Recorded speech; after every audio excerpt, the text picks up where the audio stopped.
Money FM 89.3, the best of Saturday mornings. Saturday morning sit down. And we are back. Today's Saturday morning sit-down takes us to the heart of Bintan, where rapid industrial expansion is colliding with fragile ecosystems and coastal communities. Joining us are two voices who know this island intimately. In the studio, Andrew Dixon, the founder of Nikoi Island and Cempedek Island, also a longtime champion of ecotourism and marine conservation. And on the line joining us from Bintan is Jaya Putra, a local resort worker at LooLa, which is a beloved eco-resort destination for many Singapore school trips and many others since the 1990s. Gentlemen, welcome to you both. Great to have you in the studio. And on the line, Jaya. Thanks very much for having us, Glenn and Neil. Yeah. Appreciate it. Thanks, Jaya, for being there as well. Yo. Okay, you're there. Good. Welcome. All right. Good. So the challenge, the story here today is there is pressure building from the expansion of what's called the Galang Batang Special Economic Zone in Bintan, which is led by PT Bai. It's a powerful corporate interest. There are coral reefs, fishing grounds, even the designated marine protected area that are being challenged and under threat from this expansion of this special economic zone on Bintan. Andrew, set the table for us right now. This is an issue that's been brewing now for a couple of years, as I understand it. What's happening and why is there controversy around it from your perspective? Yeah, thanks, Glenn, and really appreciate you picking up an interest in this story. The existing refinery opened during COVID, and okay. What kind of refinery is it's an aluminium refinery. It's taking the raw material, bauxite, and processing it into aluminium oxide, which is a white powder. And where is it for context for Singaporeans? This is on the east coast of Bintan. Okay. And at that time, they reduced the size of the marine protected area, despite our voracious objections to that, and without really any consultation with the community. And this is an area where you're finding a lot of local fishermen who fished this area for many years, and those communities we've been working with quite closely for many years. So they've expanded this aluminum refinery. The expansion is an expansion of the existing industrial park there, and there's not a lot of clarity as to exactly what they want to do on this expanded area. It's another island. It's got no infrastructure. It is pristine, and it's got some very interesting and unusual wildlife. There's silvered langurs, which is a rare old world monkey. I know it very well. Do you? Okay. Yeah. And there's pangolin and then a lot of rare and endangered species in the waters around the island as well. And that's what we're very upset about. Yes, I'm on the Dr. Jane Goodall board in Singapore. So I know lots about the langurs. I also know about the langurs, the silvered langurs in Bintan. So let's talk about the ecological damage that you know of or what you've witnessed or heard about in that region. So this plant has been expanded. What has happened since that development? What have you seen in terms of the fishing, the ocean, the wildlife? So local fishermen, particularly around LooLa, so it'd be good for you to get Jaya's perspective on this. Ones that I've spoken to around there, are saying their fish catches have reduced enormously. And I remember talking to one over there, and he showed his catch of the day, and it was a little fish about 2 inches long, and he was very upset. And even though my Bahasa is not great, the anger that was writ large over his face was, it was quite upsetting, that, and I really felt that we need to be helping these people because they're livelihoods. Just quickly, before we bring in Jaya, how does the plant affect? I'm trying to make that connection. How does the development in the plant affect the fish in the sea? Okay, so the existing operation, they've cleared enormous swathes of that land around that area, and the sedimentation that's washing off that site. We also don't know exactly what they're doing with the waste material that comes out of their existing operation. So that we are objecting to already, and we're also objecting to the idea that they would expand not they haven't said they're going to expand the existing operation. They're expanding the industrial park and going into other fields. And we just feel these are not operators that we feel comfortable in this area, particularly because it's so pristine. Yeah, of course. That's Andrew Dixon, the founder of Nikoi Island and Cempedek Island in just off of Bintan. And now we're going to bring in Jaya Putra. And Jaya is the Community Engagement Director at LooLa. And as I mentioned earlier, LooLa is an eco resort, been around since the 1990s. It was crowned the world's #1 responsible tourism operator in 2015 and has won SME awards, etc. And Jaya, if we can just ask you, as you're seeing this increased development in Bintan, what are you thinking about that? How is it making you feel? How is it impacting the LooLa resort? Okay. Thanks, Glenn. The first things I want to introduce you to your listener to might like to know that Bintan has the second longest history in this region, right after Bali. We have got 700 years of history. Also, Bintan has a unique culture and people. We have the Orang Laut or Sea Gypsies. Right. Many of Bintan East Coast resorts have an eco character to bring Bintan unique character, and we are good at it. LooLa opens in the year 2000 with the idea to being a place for people who love the outdoors and who like to know the real Indonesia. We have this very special intertidal flat on Bintan East Coast. That means at the low tide, there is no water at all.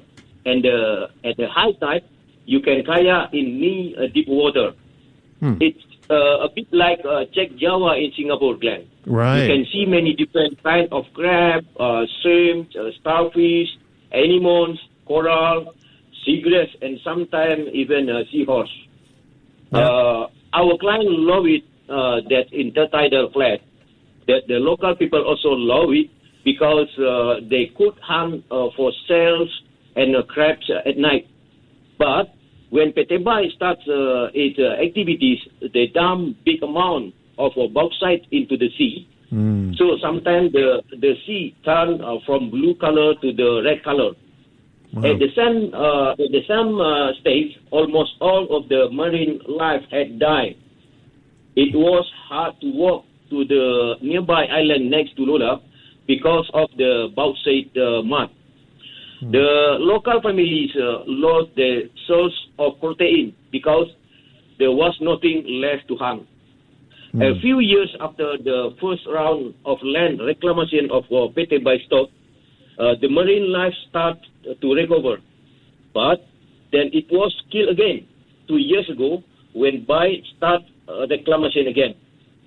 So the impact on local ecotourism and local seaside communities was really big, Glenn. Our returns client always ask us why they cannot see anything anymore on our marine walks. This loss of marine life has badly affected all of Bintan's East Coast hotel. Jaya, if I can just jump in again and just ask you one more question. We'll bring Andrew back as well. I think it was maybe about 15 years ago, if my memory serves me correctly, the government of the Riau Islands had talked about Bintan becoming the sort of eco-resort island where it would be, just a wonderful, beautiful, green, natural place for people to go. Resorts could be there and wellness facilities, things like that. First of all, am I correct in remembering that? And secondly, it seems like that idea has changed from the Riau government. Do you know why it's changed? For my thinking, Glenn, this PT Bai is what we call is a national strategic project. National strategic project. Actually, the local government is also don't change their mind to make Riau Island to be green and all in eco. But the eco character also special for LooLa is the eco resort. Right. Then when we check to the government also, when we complain about why they cut the mangrove, and then the local government also keep quiet on this. Even we bring the local governments to Jakarta when we meet with the environment ministry last time. According to him, when they want to investigate to this PT by quite hard for them to do it. Right. Okay. Right. Thank you. Let's bring Andrew back. And Andrew, what Jaya is saying is it your understanding too that there is some dissonance between the Riau Island government and the national government in Jakarta over what's to be done with Bintan? Yeah, correct. This is being designated, as Jaya mentioned, as a project of national strategic importance. What we've asked the government in Jakarta is, why is this a strategic location for this type of facility when all of the bauxite and all the coal is being brought in from Kalimantan? So it comes all the way from Kalimantan, footprint, by the way, right? To be refined. To be refined in Bintan. Correct. And then as that powder is then shipped off from Bintan to other facilities for processing to make into aluminium. So this idea that refinery itself is strategic in location is strange for us. And then this idea that you need to develop these other marine industrial operations on a pristine island off the east coast of Bintan also doesn't make any strategic sense to us. But especially when the local government has said this should be an environmental and eco-island, if you will. Correct. Let's just give context for our listeners. So in 2021, this integrated aluminum refinery was opened. Who are the key parties involved? Who are the players involved in this business? Yeah, that's a good question. I've spent quite a bit of time researching this. The main player is a Chinese group called Nanshan Aluminium. Out of China or out Hong of Kong? China. Okay. It's held through, they restructured it so it's held through a Hong Kong listed company. And that is, they sold a 25% stake to a Malaysian listed company called Press Metals. And they make a big song and dance about the sustainability initiatives, and 80% of their raw material, I believe, comes from this Bintan operation. But they, in very small print, exclude that from their sustainability report. Oh, we're sustainable, but just don't look at this one part of the business. Yeah, except that it provides 80% of our raw material. Interesting. Okay, yeah. And so this company has a relationship, I use that word loosely, has an agreement with the Indonesian government to expand their projects, their work? Yes, they also own the industrial park itself. As well. So they're a landlord. The China-Hong Kong company. Yes, correct. Yeah. So clearly there's an economic component to this. We don't necessarily know all the details of it, but obviously they're there because of some perceived or real economic benefit. Oh, a big one, yeah. Versus being some... Well, it's a tax benefit. So this group doesn't pay any corporate taxes in Indonesia. And so, that for 20 years.